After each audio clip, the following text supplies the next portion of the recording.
Hello everyone, welcome back to a new video of Forensics Friday, where we are going to tell you what exactly an investigator do.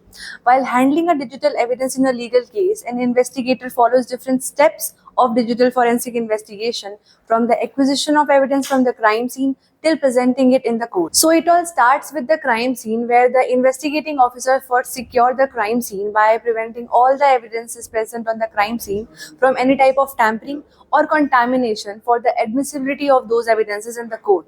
That is also the first step of the digital forensic investigation, to secure the crime scene.